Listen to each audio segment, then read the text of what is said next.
welcome to the Universe is Talking podcast. I'm your host, King. And I'm your host, Aja. This is episode 8 of season 3, and today's title is The Trap of Waiting Until Marriage to Have Sex. Before I begin this topic, I want to say I'm not talking about anybody that's waiting due to religious reasons. I respect that 100%. No matter what I say on this episode, is not about you. With that out of the way, let me begin by saying, what? I ain't acting up yet. I just got to make sure I get my fix-it juice out of my mouth before you start. We good.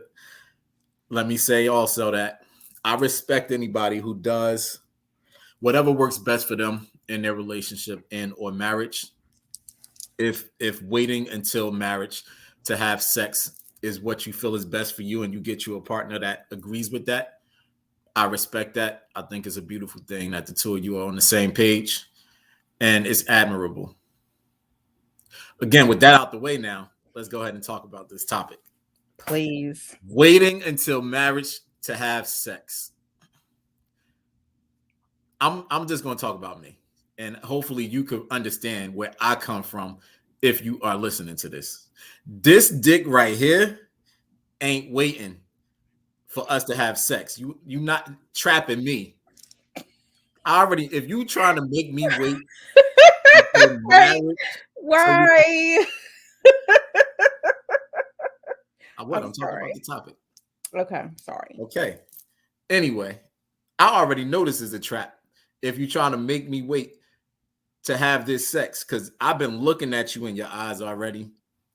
You could tell by the way I walk that when we ever fuck, I'm trying to fuck all the good sense out of your head. You think I'm waiting to discover exactly what quality of dick you do or don't deserve? Ain't gonna happen. All right, although I'm talking about me, I'm really speaking for men that think exactly like me. Men that deliver a certain quality of dick are not down for this waiting shit that you are talking about. All right, I'm gonna take a breath now. I'm gonna calm I down. need to just get comfortable because I just see this is going to be your show. You allowed me to set this topic off. I actually did. wanted to go first. I did. All right, so when we was looking in each other's eyes and we was talking all of our fly shit, and I hit you with some of them good lines that I had for no apparent reason. I'm just trying to get to know you and understand exactly what we are both getting ourselves into. Me personally, I know I'm a hell of a lot to deal with. You ain't gonna really figure me out in the first 5 to 10 years. So you got to be patient with me. But it's a whole lot of dick that I do have to deliver to you as you show me that you are patient with my shit. I don't even think that you deserve to wait until marriage for these forgiveness dicks that I got to give you. Honestly speaking, because I'm going to drive you fucking crazy. Again, although I'm saying I'm really speaking for men that think like me. You speaking for you. I'm speaking for men that think like me, though. We know that we be doing a lot of shit. We like to go out. Again, I'm speaking for men that like myself. We like to go out. We might like to hang out all night long. I'm talking about with the homies. We ain't hanging with no women or nothing like that. We just hanging with the homies, having us a good time. We out watching the games with the homies. If your man is a Steelers fan, all over the world, it's a Steelers club where they get together and watch every single Steelers game together. So if you got that type of man, the part of the excitement for him is being able to come to you after the game, especially if they won. If they won the game, he going to give you winner dick. You don't want loser dick, but he going to give you winner dick. You want the reward of Steelers winner dick. No, when he loses, you got to give him some winning pussy. Well, she got to suck it and make him forget that they lost. She gonna have to suck and fuck all night. Yeah. You know what? That should be a topic. How to suck and fuck your man after his team loses. That's a topic. I'm with it. That's a great topic. Mm-hmm. That's an excellent topic. Mm-hmm. When the team lose, he feel like you lost. But we'll save that for that topic. But back to this trap of waiting for marriage to have sex shit, right? Most commonly, it is women who come up with this approach to the relationship. I respect it. You know, you could ask for whatever you want to ask for, just like I told somebody earlier this week.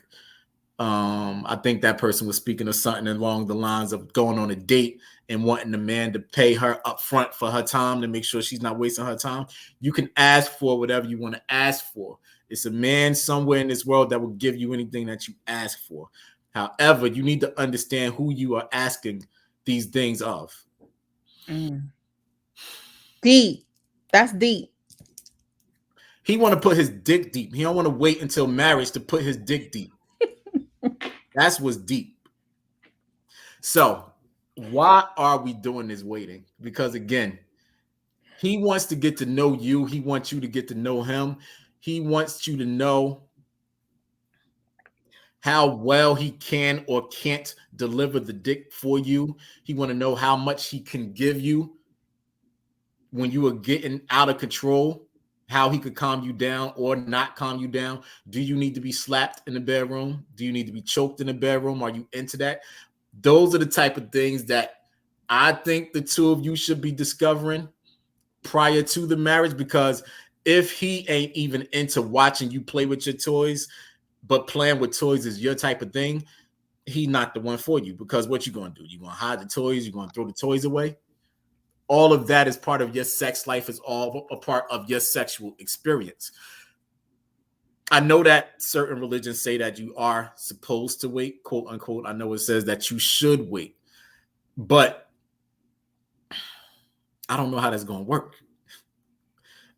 I really don't know how that's going to work. I'm just going to stop it right there for a second. I'll come back to y'all later. It's time for me to say something. Go ahead. I'm about to drink something and get myself together.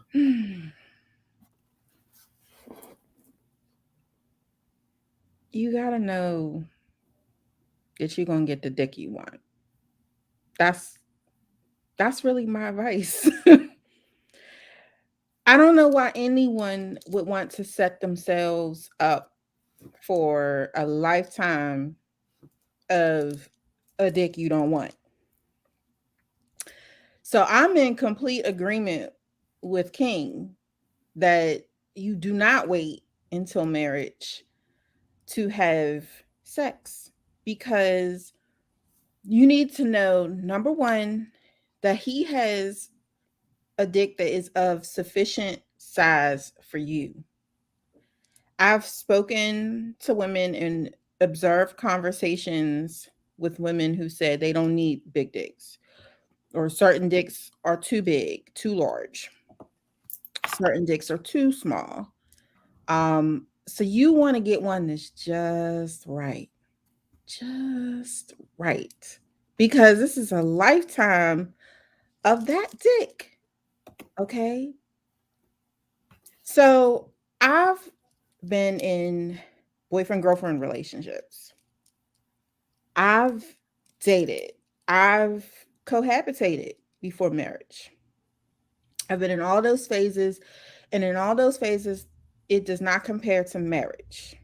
You think it is like marriage. You think it's like baby marriage to be cohabitating. It ain't baby marriage. It's, you get familiar with each other, and yeah, you'll know whether you getting the dick you deserve. But once you get married, everything intensifies, because you have made a decision that you cannot walk away from. I mean, you can legally walk away from, you can physically walk away from it. But most people, when they make that decision to be married, they're not thinking, I'm going to be leaving out of this situation no time soon. So you realize the gravity of that almost immediately, that this is your person for life. So when you make that decision to get married, you are making a decision to be stuck with that dick for life. So I want you to think about the possibility of receiving a dick in marriage that does not fill your walls, that does not touch your G spot, that does not hit your cervix if that's what feels good to you. Imagine a lifetime of just not getting dicked down. Why the fuck would you want to be married for life and not get good dick? Let alone not know whether they can help you with orgasms in any other kind of way. I mean, okay, let me back up here. I don't know that we talked about this before, but I feel like orgasms are first your responsibility. Meaning, as a woman, it is your responsibility to know what turns you on and what brings you to that point on your own. Because if you can manipulate yourself on your own, you can teach your partner what works for you if he cannot figure that out on his own. I know I write romance novels, and usually the men know what the fuck to do.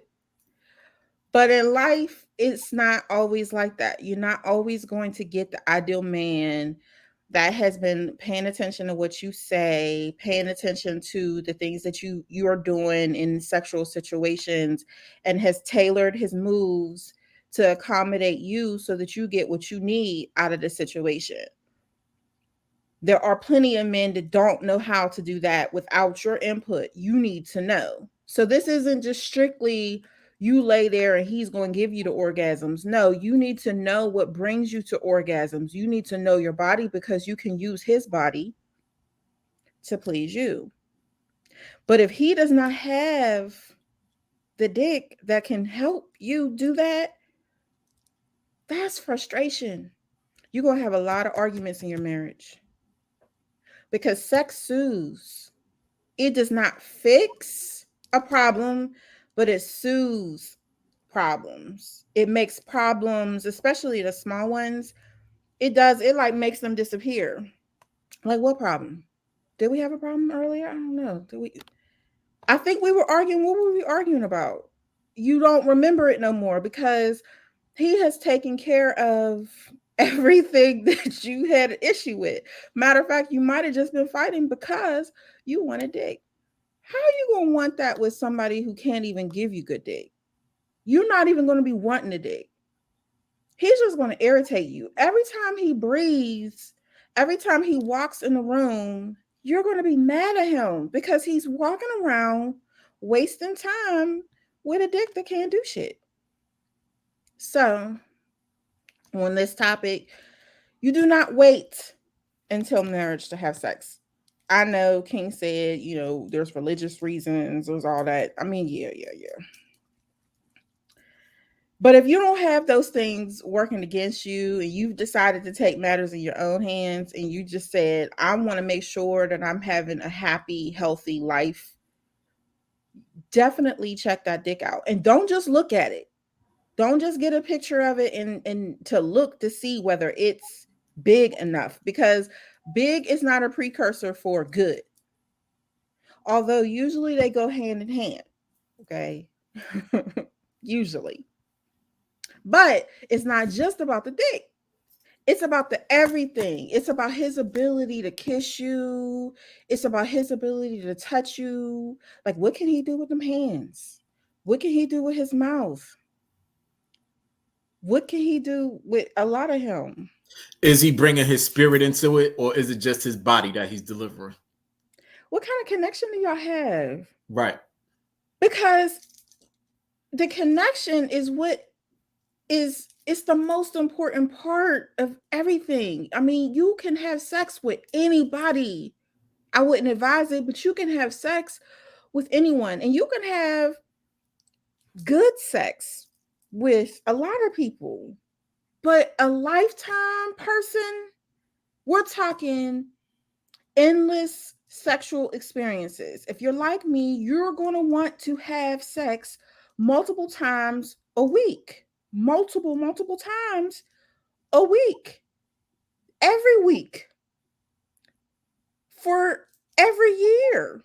That's years and years and years and years of sex and sex and sex. And how do you do that if you don't want that dick?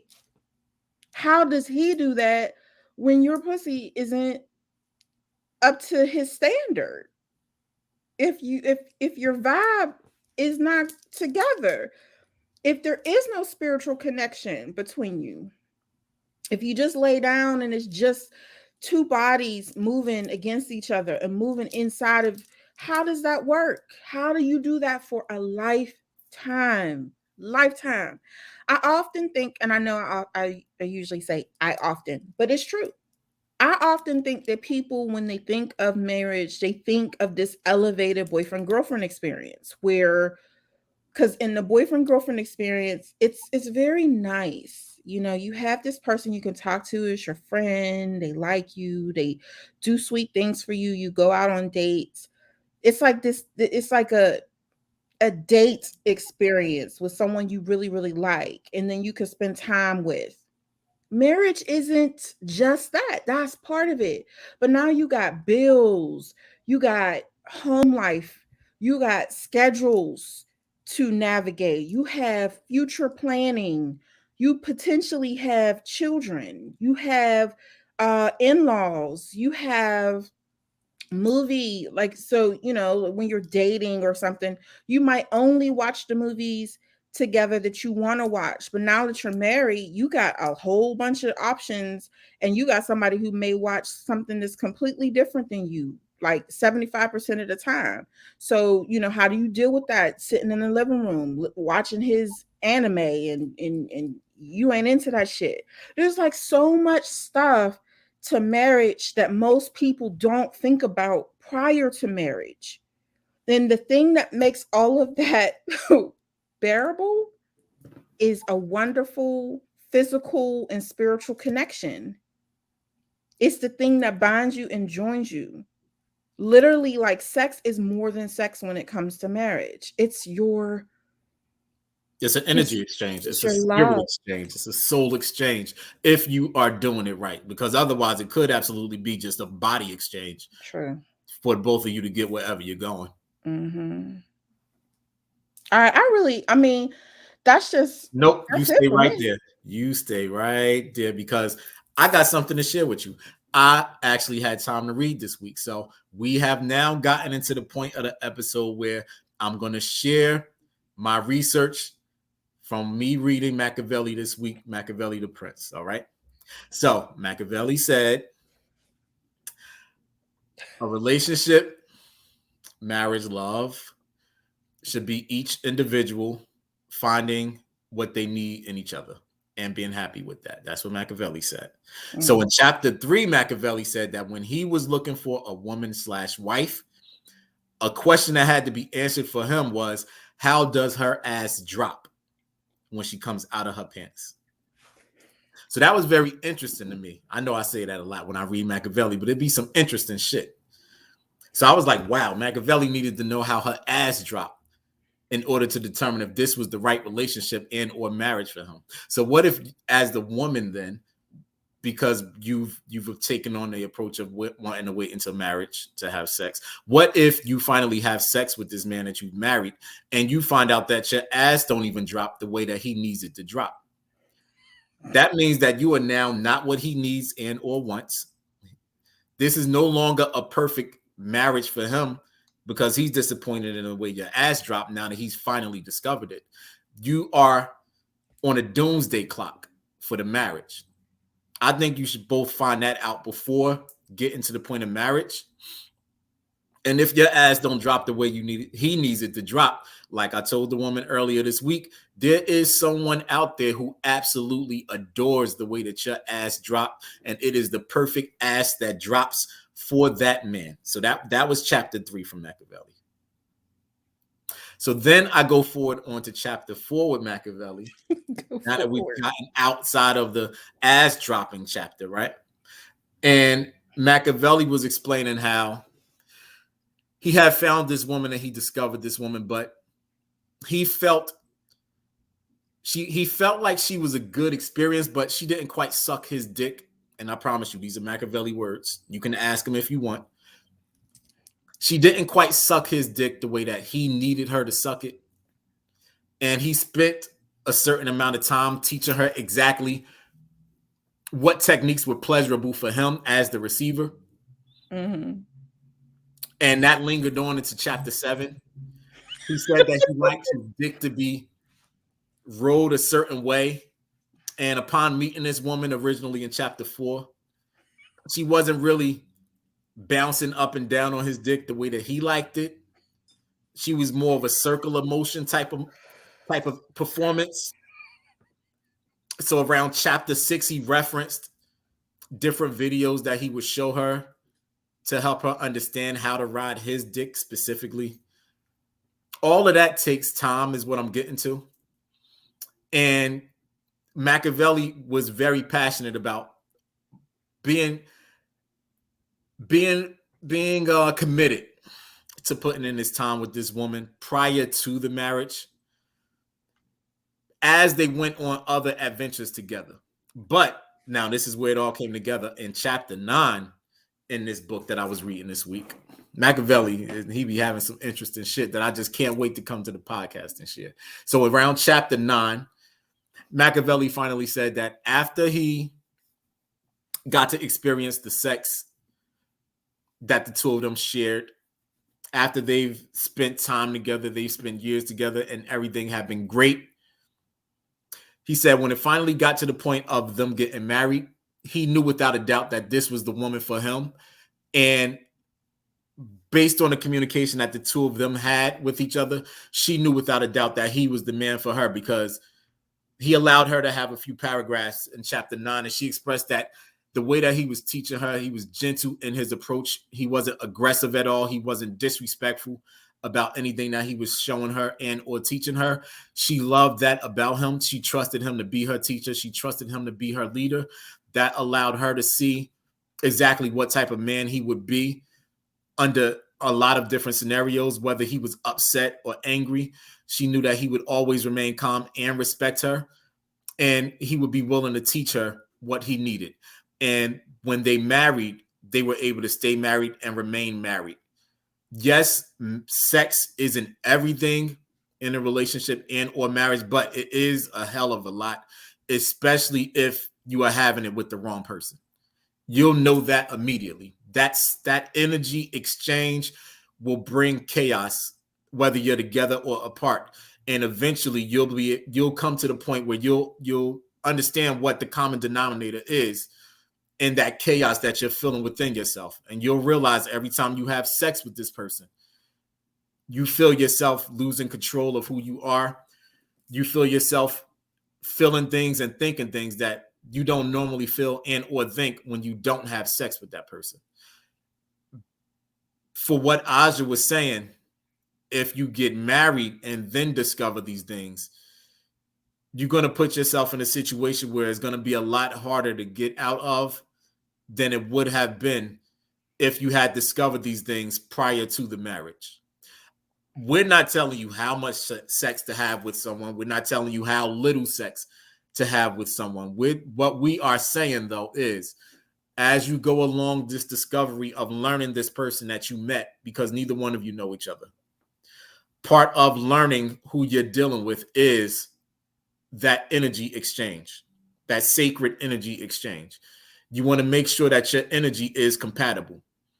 Because yeah, we could be compatible via conversations. We could be compatible via attraction. But if that sacred energy exchange makes us incompatible, we got to figure something out now. Can we somehow become compatible in that energy exchange? Or is it 100% impossible for us to be compatible because you like to do some things as the woman that he's absolutely not into as a man? Where does that leave the two of you? As a man, he might be into certain things that you absolutely refuse to do as a woman. Again, where does that leave the two of you? The sooner that you can figure this information out with your partner, eventually the two of you can make that final decision of, do we continue or do we stop now? Marriage is also sacred. Marriage is also energy. Marriage is also a soul exchange. Marriage should be looked at as a forever thing. Forget looked at. Marriage should be a forever thing.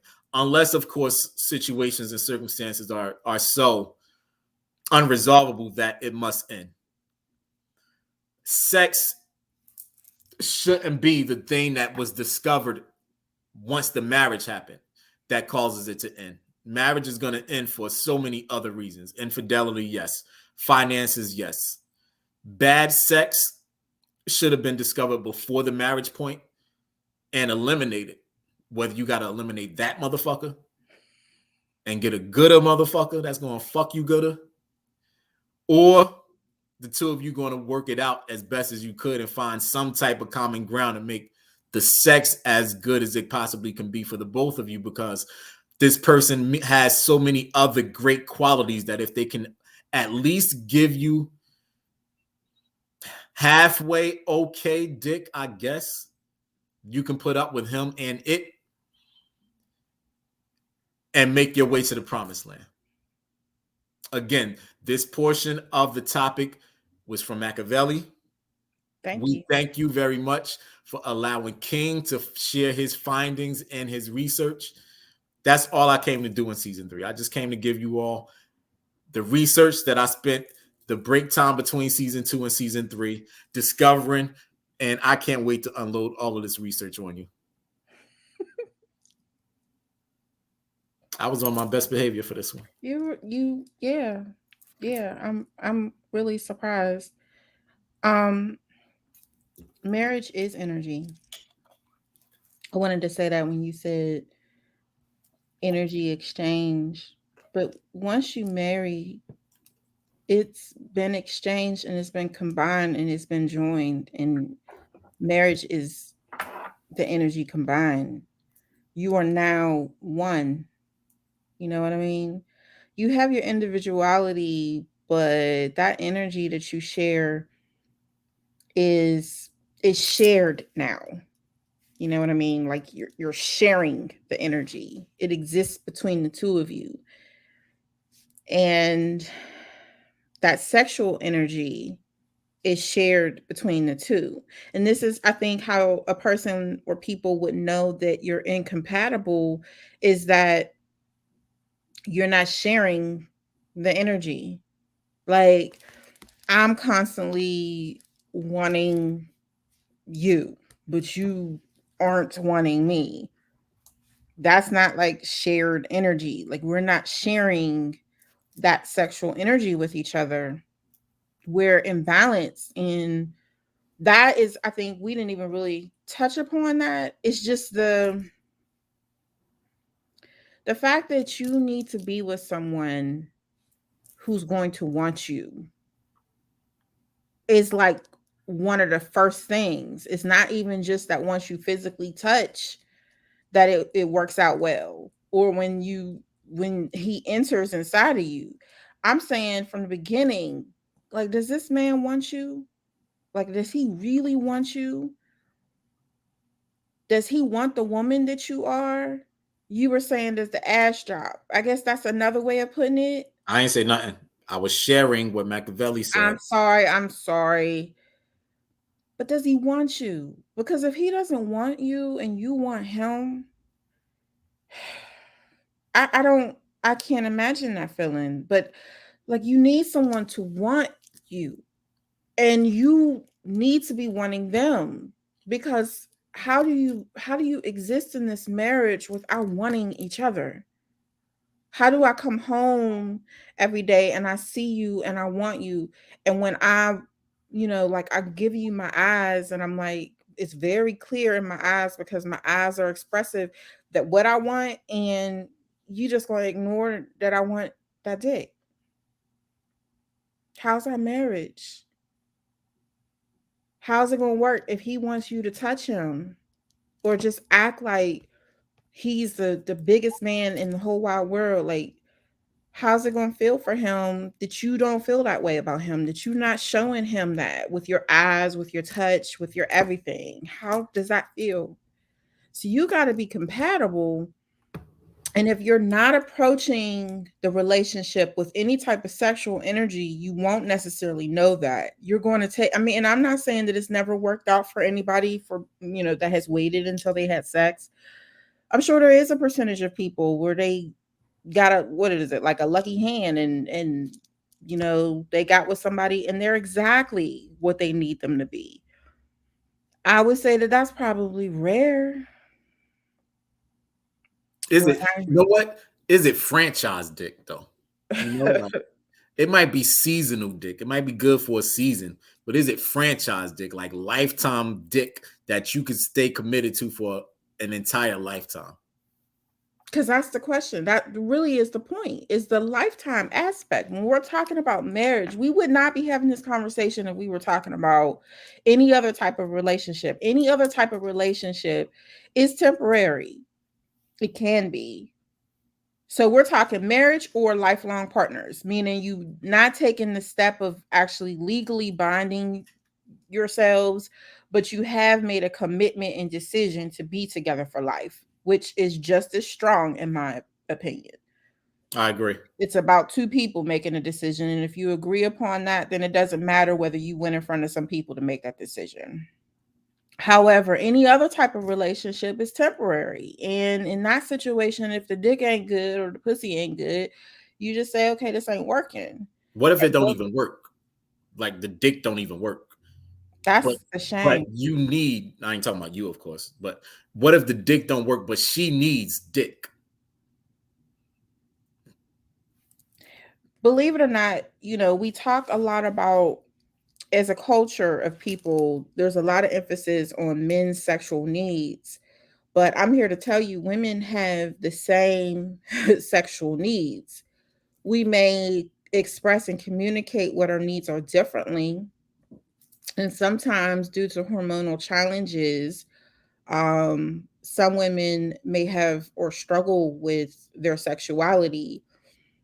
Also, because of societal expectations on what women should be, a lot of women may struggle with their sexuality. And I'm not just talking about, you know, how often they have sex, but just how free that they feel within their sexuality. Um, but How they even feel about themselves in that light, in the sexual light. Yeah.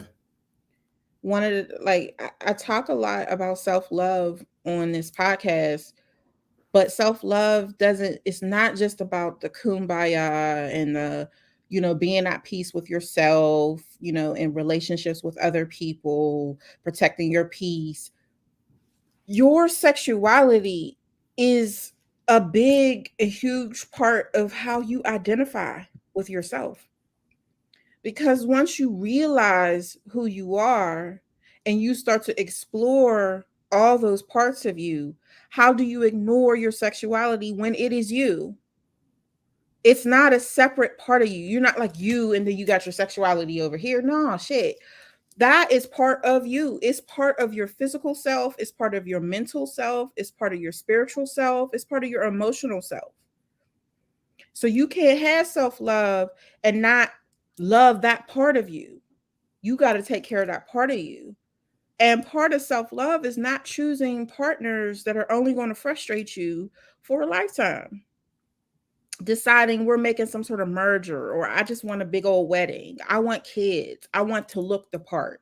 I want to, look like I have it all. So I'm just going to choose somebody and not be okay, truly okay with this person for a lifetime. And no, we cannot know what it's going to look like 20 years from now. We cannot know that these things won't change. But we Right. talked on this podcast about ways, or I have, I know that I have. My advice will always be that when you're with someone for a long period of time, whether it's marriage or lifelong partnership, when you're changing, because you will, you need to make sure you're communicating your changes. So as your sexuality grows, changes, morphs into something else entirely, you need to be talking to your partner as it's happening. Women who are watching on this podcast, if you're starting to go through perimenopause or menopause and you're having challenges with your body that you did not have at the age of 20, and you married him and you was 20 something years old and now you're 40 something years old, you need to be talking to your husband about this. He cannot choose to ignore the changes in your body and then you be happy, because he needs to know that it's going to maybe take a little bit more time to warm up. He may need to know that foreplay needs to happen in this way. He may need to know that you are going to have to take supplements or other types of things in order to help. You just, I mean, like, not bringing him into that is not helping you. He needs to know, because if he's your husband, he's going to help you. He's going to be part of your experience, your sexuality, which includes your body. So do not be ashamed, because once you embrace where you are in your changes, honey, your body will do amazing things. Amazing things. Amazing.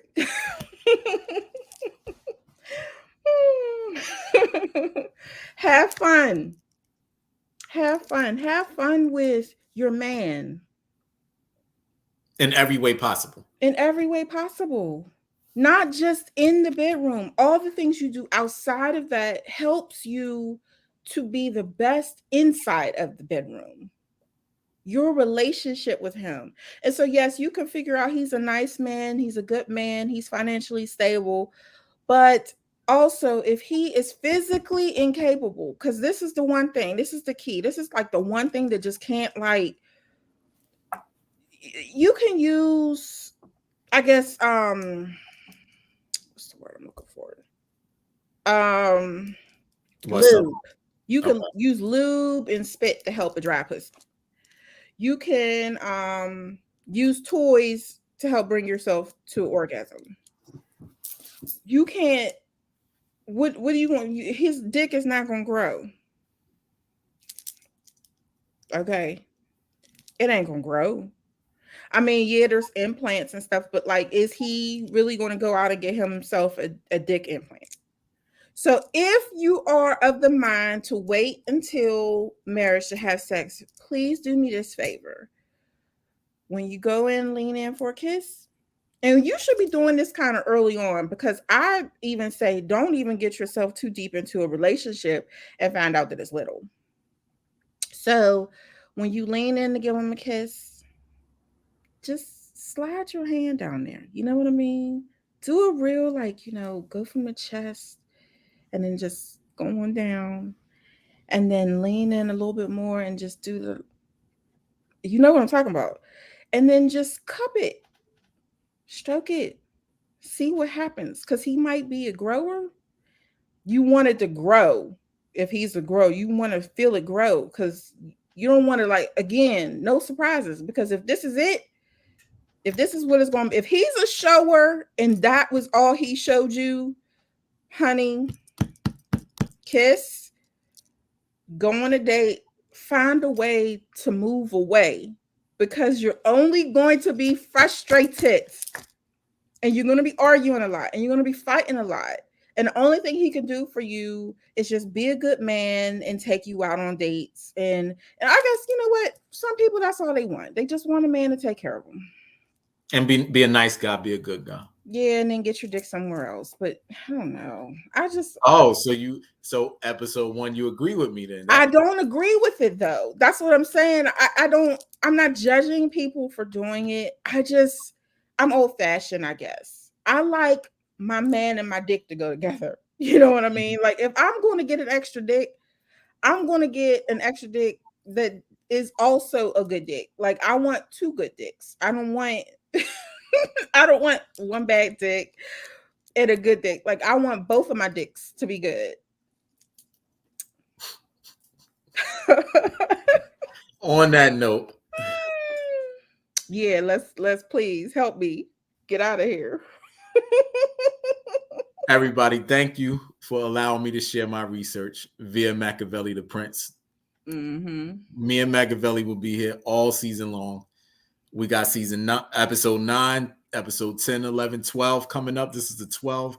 Actually, we gave you a bonus. So actually, we're going to episode 13. So we got 13 episodes coming up. And it's for this season to wrap up. So I got about 5 or 6 more chapters from Machiavelli to share with you. Again, thank you for allowing me to share. Thank you so much for everything up to this point. I hope that you're spending some time to engaging with us on social media whenever we post our clips or episodes, make sure you say something. Let us know how we're doing. Let us know if there's something that you want us to discuss either in a bonus episode or next season. And until next time,